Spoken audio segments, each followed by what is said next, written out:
Welcome back, Mzansi. Yes, it is Human Rights Day, and today we bring you an important conversation because human rights impacts all of us. And as we reflect on this day, we're going to be diving into how far we've come and what still needs to change. So we've put together an absolutely impactful and pertinent panel. We're joining this conversation with Mandy Pearson, the CEO of the Restory Foundation. We've also got Jessica De Hurst, all the way from the Justice Desk, and then we have Katlego Sepotokele, the Legal Advocacy Coordinator at the Triangle Project. Now, everything from gender-based violence to historical trauma. We're going to be unpacking these real issues that are shaping our society today.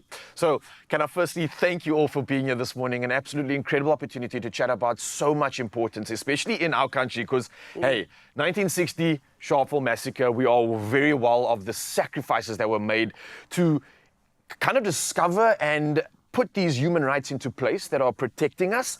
How far have we come since then? How are we looking in terms of the human rights today? What would you say that progress is like? And of course, there is still some work to be done. Where do you think the situation is right now for South Africa? Well, thanks for having us today. It's lovely to be here with such powerful, amazing people. Happy Human Rights Day as well to all of you. But yeah, I think after the end of apartheid, a lot of people in South Africa feel like, we've achieved our human rights, we've got them, we have a great constitution, we have great laws, we're good.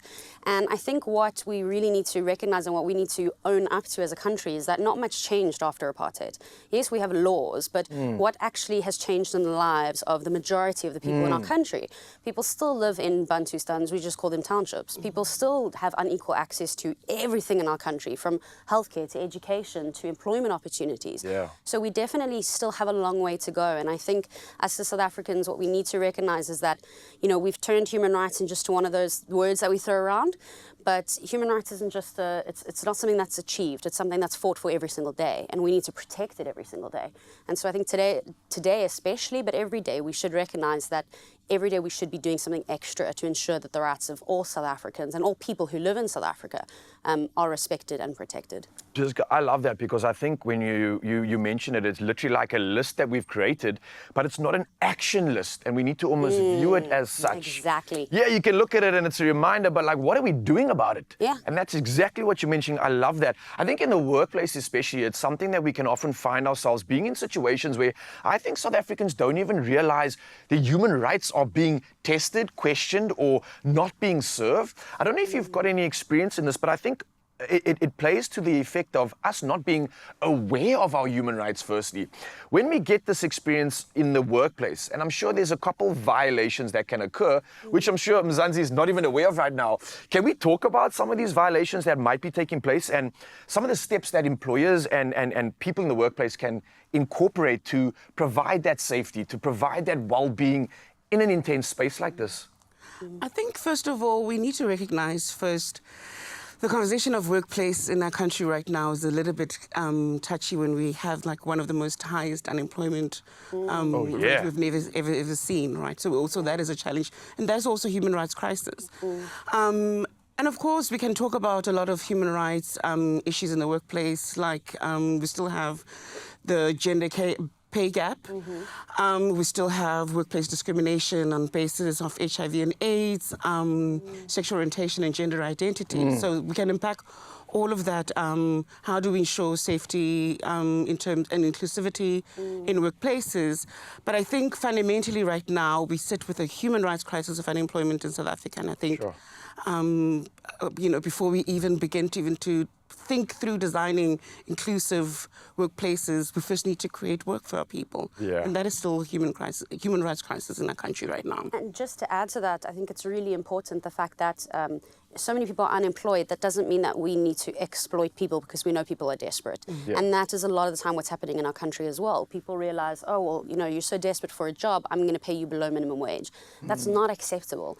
We should be holding our employers to standard. I don't want to say a higher standard, it's just the standard, basic standard. Absolutely. Pay people what they are worth, treat people like the human beings that we all are, and make sure that, at a workplace you need to be safe. You should never be put into into dangerous or difficult circumstances or made to feel less of a human because of who you are. So at the workplace, we need to know our rights, and the employers need to know how they need to be protecting their employees' rights. I don't know if you want to add to that. Yes, and I think it's more than just putting rules in place. Yes. It's about that culture, because unless the leaders of the organisation are actually they're instilling it, they're living it themselves, it's not going to happen. You can have all these rules and government can put these wonderful rules in place, but unless it's being lived as a culture, it's not going to happen. The implementation goes awry. And I like what you're saying there, because it almost holds our employers and everybody accountable to this, because essentially there's a situation and they are exploiting that situation to the point where they are allowing it to happen in your workplace. So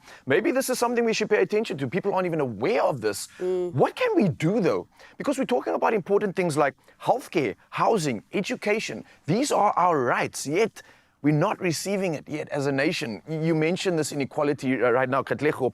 What can we do about this to try and actually fix this?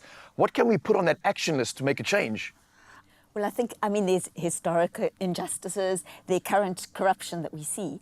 But what does it look like for communities to come together and to actually make a stand? We see situations where children don't have a teacher for a term. A child's not allowed into school because they don't have a birth certificate. What does it look like for a partnership to form between the stakeholders and communities to kind of find their positive power to actually have a voice? And I think often they haven't had a voice, and that often leads to violence, etc. What does it look like for that partnership to really grow? And I think that's when we'll see rights growing in our country. You remind me of a very sensitive question here, because in honesty, can we say that we are being failed as a nation, as people? Is this why communities have to now come together? Is this why we as a group of people need to take action into our own hands because we are being failed? Is that why we are having communities dealing with issues like GBV, Katlego, as an example? Yeah, sure. I think one thing, as you've highlighted, you spoke about corruption. I think we need to understand that corruption is not a victimless crime. It has serious real consequences for people on the ground. Access to education, the erosion of state capacity, through corruption means that there's no enough to cater for education, for healthcare, to fix the gaps in healthcare, in education, in security and safety. So I think that we need to really understand what also really fundamentally what corruption does. And corruption is failure, and unfortunately it needs to be characterized for what it is. Yeah. And just to add to that, I think there's different things we can do at different levels. I think we are honest as South Africans. We do say, our government's failing us. But it's not enough just to say that. We need to get more angry. We need to be incredibly angry. Even in the healthcare system, I think they said something like 30% of our doctors serve the majority of our population. Wow. That's completely unacceptable. The rates of children who read to understand is completely unacceptable. We have schools that have pit latrines. We have schools that have teachers not enough teachers to start off with, not enough educational materials and resources, but teachers that aren't supported and equipped to be able to really help empower our young people who are supposed to be the next generation running this country. So from us and our perspective, I think we need to take ownership of our communities. If our schools aren't performing, we need to go there and say why and demand action. If our ward councillors not doing their job, you need to know your ward councillor's name. Go to their house and say, I will not leave because you are my employee. We voted you in. And if you're not going to do your job, we're going to vote you out. We need to take that type of responsibility. So start with yourself, work on your community. Public sector, I always say invest directly in communities. Don't go through government, please. Just directly into the communities. But then also, I do think we need to be way more radical when it comes to holding our government accountable. Our Chapter 9 institutions like our public protector, we need to be giving additional powers so that real accountability can happen. We know that there's corruption in multiple levels of government, but whatever happens, when it comes to consequences and accountability, we have some work to do there. And I think an important thing with that is, yes, it's failure of government, but it's actually a positive thing when communities come together. You actually want that.